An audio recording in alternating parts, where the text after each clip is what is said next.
Inácio da Silva falou à nação, aspas, ainda bem que a natureza criou esse monstro chamado coronavírus.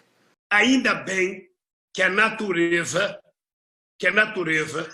contra a vontade da humanidade, criou esse monstro chamado coronavírus, porque esse monstro está permitindo que os cegos enxerguem, que os cegos começam a enxergar, que apenas o Estado é capaz de dar solução a determinadas crises.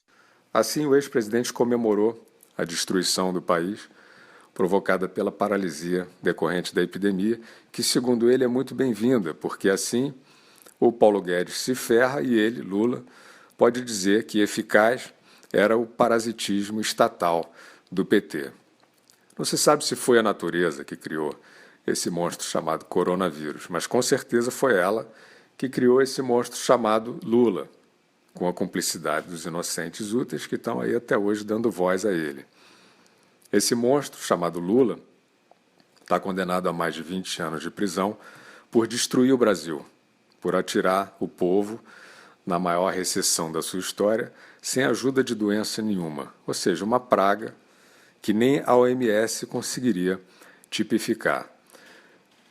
Lula saiu do seu lockdown particular, numa cela da Polícia Federal, por uma manobra vil do Supremo Tribunal Federal, que, numa canetada, transferiu o lockdown para o resto do país, dando poderes discricionários a governadores e prefeitos em todo o território nacional. Ou seja, o STF soltou o Lula e prendeu o Brasil.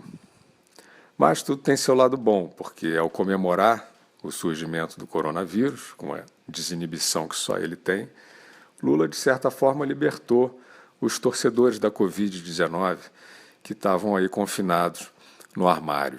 Lula é, portanto, o libertador das Cassandras. Sem querer atrapalhar a comemoração, a gente tem o dever de avisar que esse monstro adorado por eles não precisa de ajuda, mas precisa ser conhecido direito, sem mistificação, pelos que querem realmente combatê-lo. Hoje, quase 20% de todos os óbitos por coronavírus no Brasil estão em investigação. Falta de transparência não salva a vida de ninguém. O que significa essa enorme quantidade de óbitos presumidos?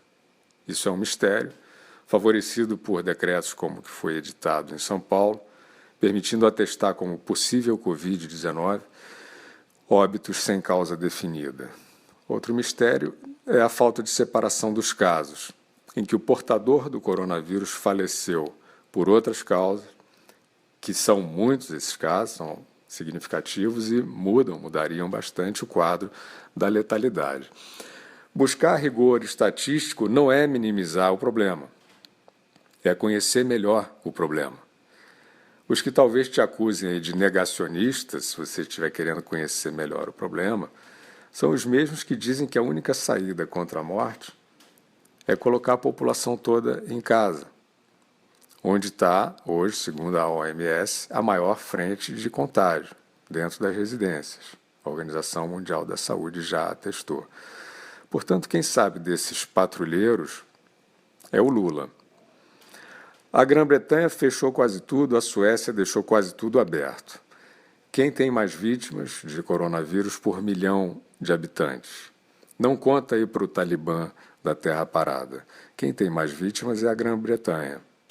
Por mais que os pregadores do lockdown fechem os olhos, portanto, a realidade já mostrou em diversas situações, diversas perspectivas, que não existe garantia científica sobre a eficácia do isolamento total das populações no combate à pandemia. O problema é que, nesses tempos estranhos, ciência às vezes virou codinome de crença. No Brasil, como a gente já disse, o Supremo Tribunal Federal, esse que monta circo político aí toda hora, quer decidir até quem pode dirigir a Polícia Federal, o STF determinou que a autoridade sobre o direito constitucional de ir e vir da população passasse para os governadores, sob o argumento de que estão mais próximos das realidades locais. O que aconteceu, você sabe, um festival de roubos e arroubos autoritários.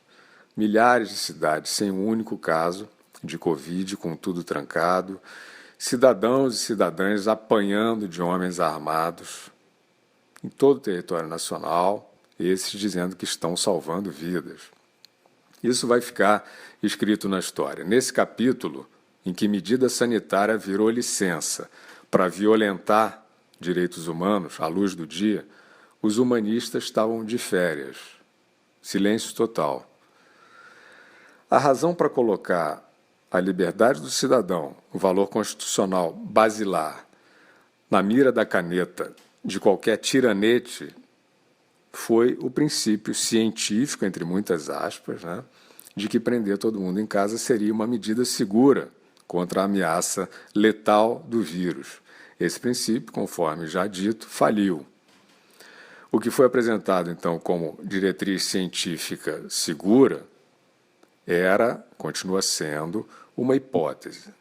Essa hipótese tem sido frustrada pela realidade em diversas experiências, como a do estado de Nova York, o mais atingido dos Estados Unidos pela epidemia, onde o lockdown não impediu que a maioria dos internados na rede hospitalar fosse proveniente de casa. O governador de Nova York, Andrew Cuomo, não colocou a culpa disso na parcela da população que precisou continuar circulando. Até porque o índice de contágio desse grupo, que teve que continuar circulando, ficou bem abaixo do índice de contágio dos que ficaram presos. Bom, diante de tudo isso, a maioria dos governadores e prefeitos brasileiros manteve o bloqueio das atividades sociais e das atividades econômicas, usando a caneta mágica que os aloprados do STF deram para eles. O que aconteceu? As empresas começaram a quebrar, primeiro as centenas, depois os milhares, e agora as centenas de milhares.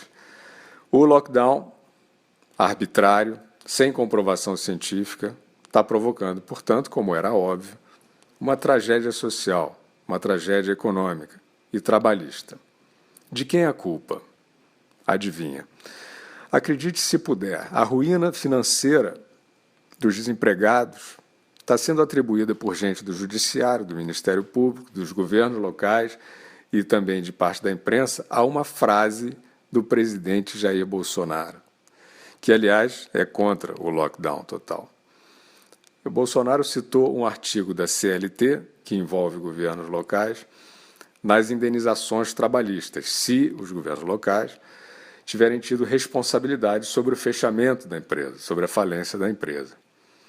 Em primeiro lugar, a lei está lá. Quem vai determinar como ela vai ser cumprida é a Justiça, já que o STF não deu uma caneta mágica ao presidente da República para brincar de juiz, como deu aos governadores para brincarem de presidente.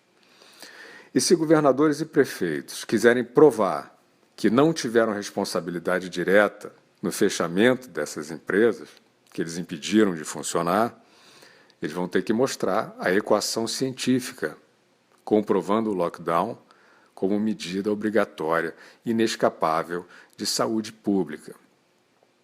Como essa equação não existe, eles vão ter que pagar. A má notícia é que essa conta não vai ser a mais cara. O país vai viver anos de perdas sociais, de perdas humanas, e essa conta também vai ser apresentada aos devidos responsáveis. E ela vai ser bem mais obscena que a da epidemia. O Brasil precisa de eficácia no combate ao coronavírus. Não precisa de teatro obscurantista. As taxas de ocupação hospitalar, por exemplo, não podem virar lenda urbana para ameaçar a população e, eventualmente, aumentar o bolo das verbas que estão sendo aí desviadas de forma desumana. Uma devassa nas estatísticas é missão para a Polícia Federal, em parceria com o Ministério da Saúde, e, de preferência, numa força-tarefa onde não haja ninguém dedicado a lustrar a sua própria biografia. Isso é uma medida urgente que o governo federal tem que tomar. E você precisa entender, os que te dizem que é pecado permitir que as sociedades funcionem responsavelmente, com distanciamentos, controles, isolamento dos vulneráveis e todo o protocolo conhecido, os que dizem isso são os mesmos que estão dizendo, em silêncio, o que Lula